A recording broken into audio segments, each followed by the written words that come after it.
Hey guys, back for update number 17. Last video you've seen the prize winner. Congratulations. Down in the basement, can't remember the name right off the top of my head. But anyway, got some more projects to do, so try and get a few of them done. We need to lay some track, get through to the other side of the wall. Then we're going to start working on the yard out in the other room. So that should be quite a project there. All I worry about right now is getting started on the yard. Let's see, what else might we do? If we can get it done, we're going to get the bridge connecting the yard to the other side over there done, and then I've got to figure out how exactly we're going to cascade the yard so everything works the way it should work. It should work okay, but I got to make sure everything matches up. Alright, so that's pretty much it for the intro, so let's get started. Alright guys, so last time we were here, I believe the loop was up to about where the fire trucks are sitting. Now I have all the track done and up through the wall. The tunnel portal is not actually glued, since you can see it's a little bit crooked. Excuse me. So I did get through the wall. I've been testing this already with a running engine. It works pretty good. As you can see, I've got an engine there that I've been testing this with. I got my three-way there. I did run into a bit of a problem. If I connect, let's see here if I can show you. And get the switch disconnect from the rest of them. If I put a switch directly in, well, never fails. You always got 300 things in the way when you want to do something. Anyway, say I went and connected the switch in right here. As you see, well, maybe you don't see it, but now you do, that switch kind of curves back into the wrong spot. So what my solution is, I have one over on the other side right here. Get my camera bouncing all over the place. This is that turnout that makes the end of the turnout work right. So that'll work. So what I'm kind of planning on, so I got 1, 2, 3, 4, 5, at 6 right hand switches and 6 left hand switches, and then I got a bunch of extras laying around here somewhere as well. So what we're going to do is we're going to cascade out to there. Now what I've been kind of measuring this just from, let's walk around to the other side.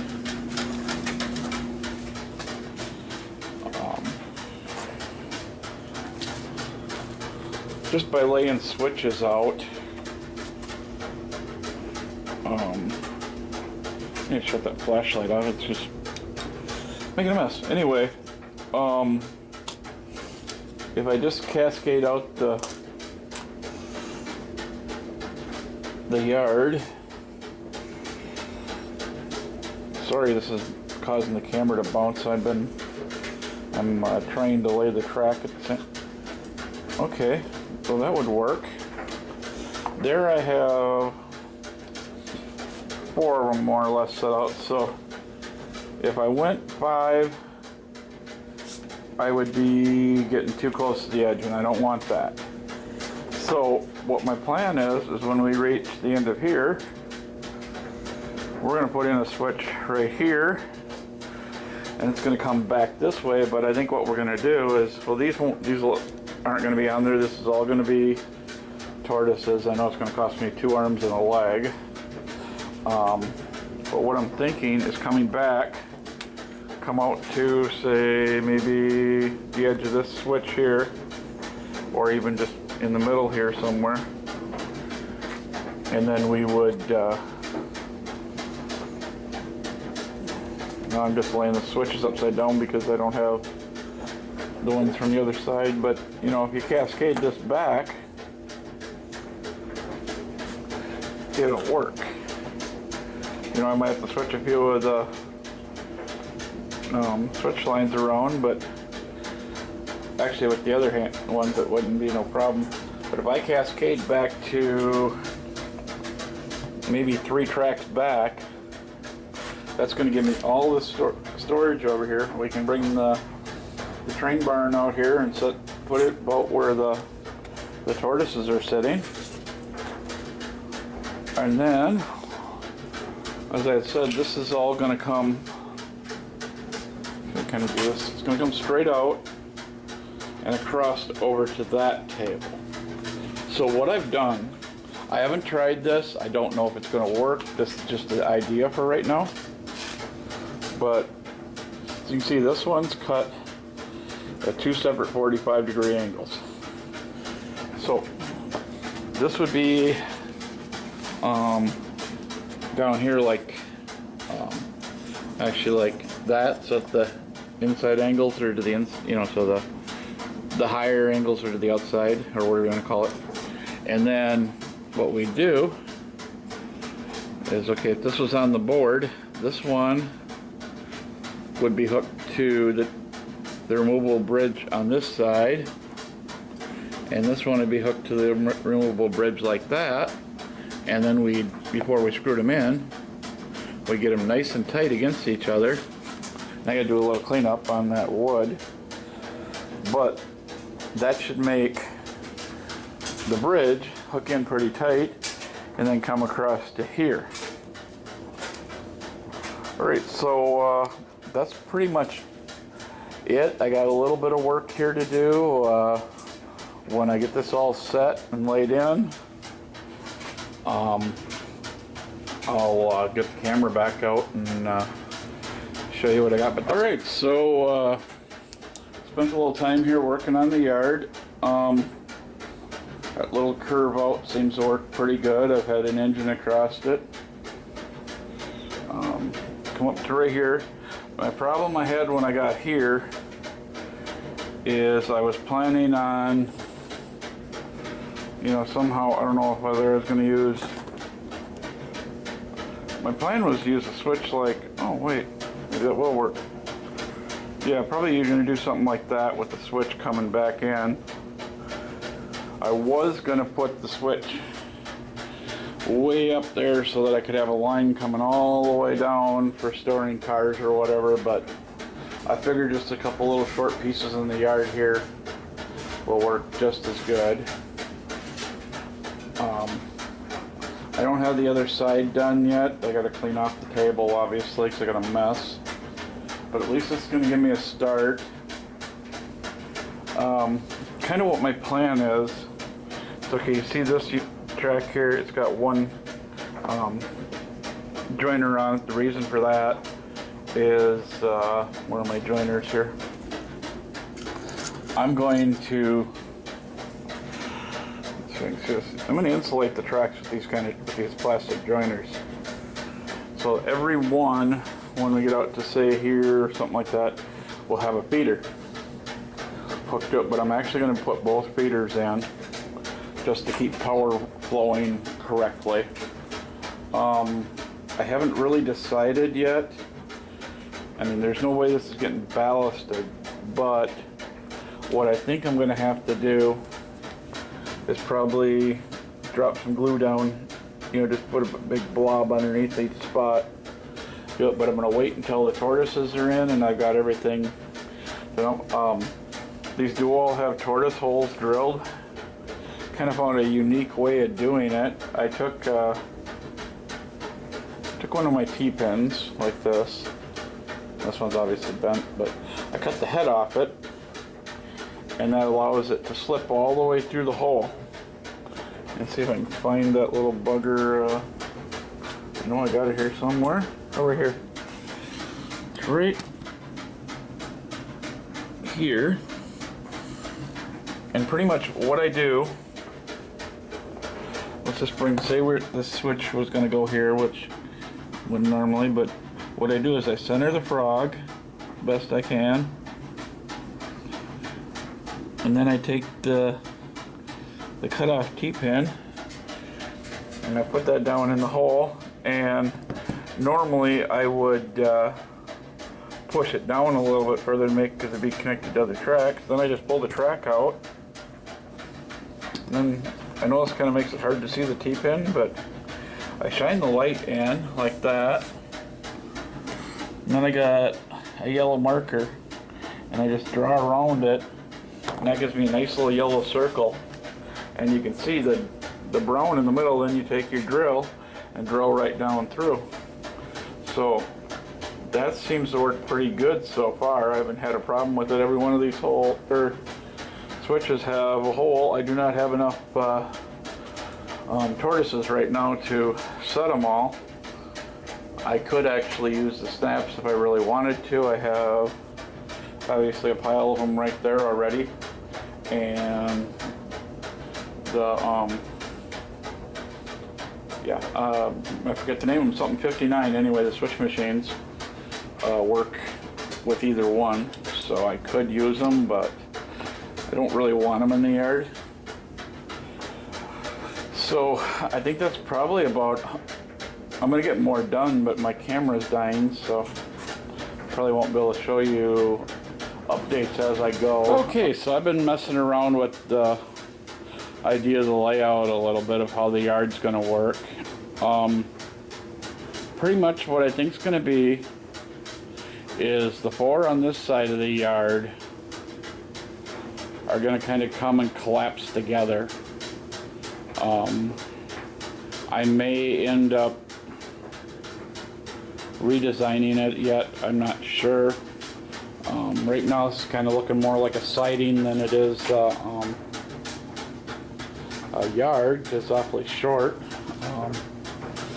But as you can see, I've already got a couple cars in here and been messing with to see how the tree is going to fall into place. Just not sure why I'm not getting this exactly the way I expected it to. Maybe there's something going on here that I'm not looking at.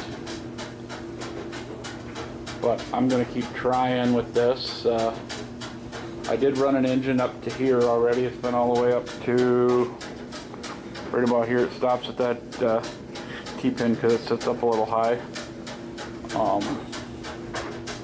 I got to fix the entrance coming in. For some reason there's a little bit of a hill there. I did the best I could to flatten everything out, and for some reason it's still kind of acting like a hill. I think what I'm going to do is take the cork out and see if it'll level itself, see if it'll level out then without the cork.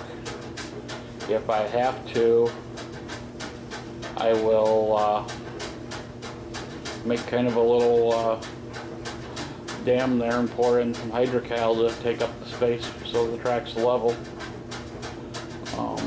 Whatever it takes to do it, that's what we're going to do.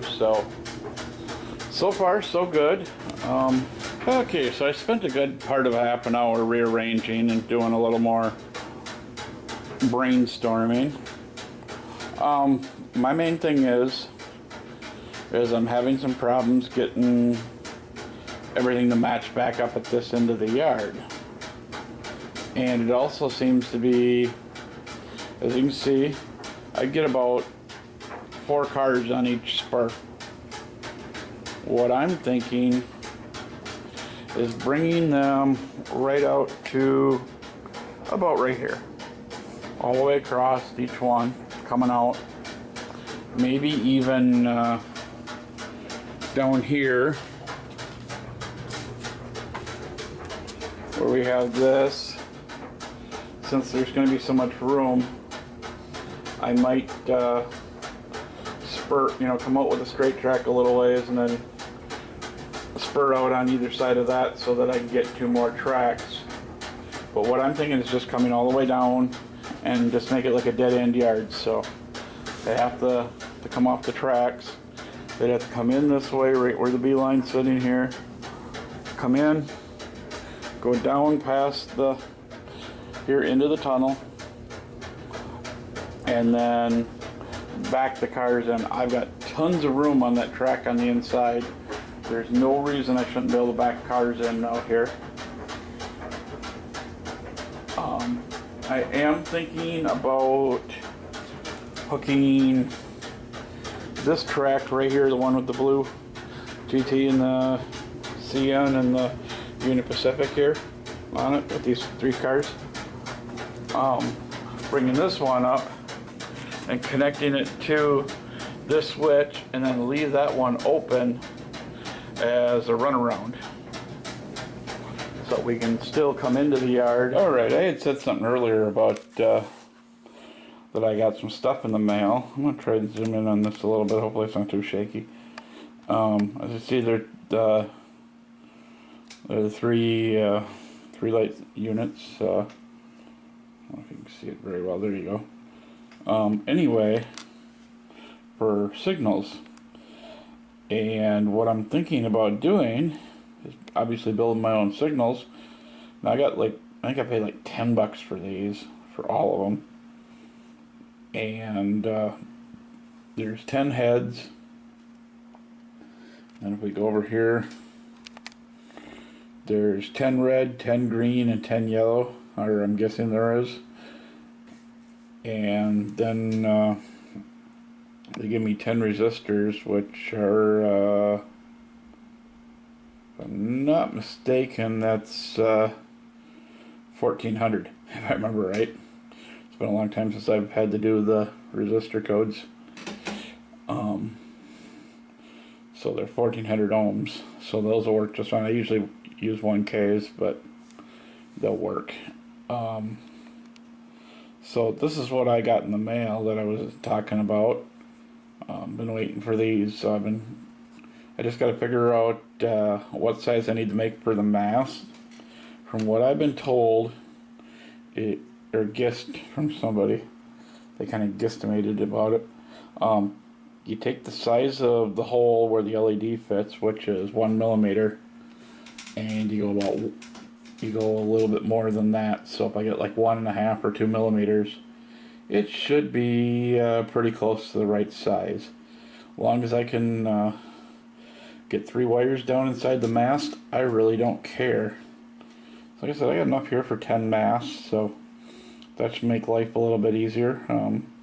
Somewhere around here I've got a bunch of dwarf ones for the yard, so hopefully the next video we'll throw some of these together and get them on a mast and see how they look. But that's pretty much all I have for you guys, so I have to go back to work tomorrow, so I will see you guys in probably about 2 weeks, and we should be able to get some more done in that weekend, and I'll probably get a little done yet here before I leave. So alright, we'll see you in the next video. Don't forget to like and share, and if you haven't already, please subscribe to my videos. Alright, see you later.